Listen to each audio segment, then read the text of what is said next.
Hello, and welcome to another B&T unboxing video. Today we're going to take a look at how to remove pen ink from an N64 controller box. As you can see, the box is in relatively good shape and condition. Some minor wear on it, but nothing too dramatic. And until you look at the front and you see there's some initials right there on the middle of the controller. So we're going to go over how you may try and remove this ink from a cardboard box. Do keep in mind this process will remove the ink but not the indentation.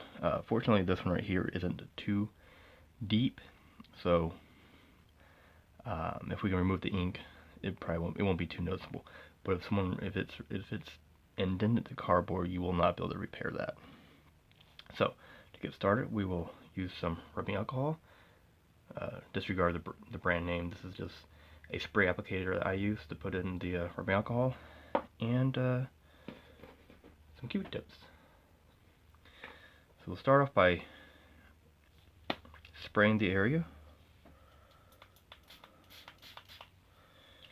and then we'll just work on the Q-tips in and try and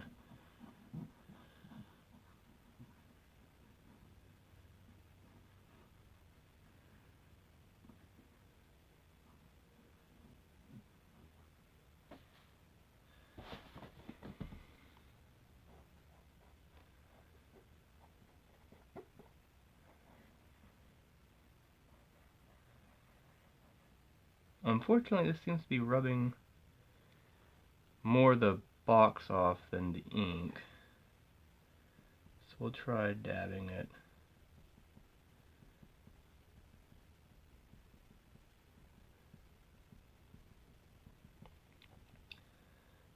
What hurts this one is it looks like someone has already tried to rub it off and did quite a bit of rubbing, so it creates not the best situation.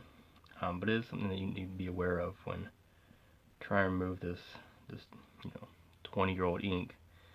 You may be encountering situations where you could be doing damage to the box.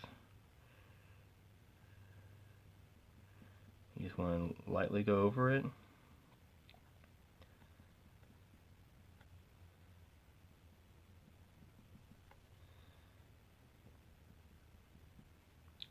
Well, unfortunately, what's happening is the ink is so embedded in the cardboard that I'm actually removing the top layer of paint on the cardboard, and quite honestly, I probably made it worse.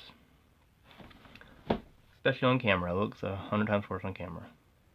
Alright, well, this is how not to remove ink from an N64 box. Ink's a tricky one. It has infused itself into the box, and I will forever be stuck with AMI. Anyhow, use this video as a warning of what not to do, and hope you have a great rest of your day. Bye-bye.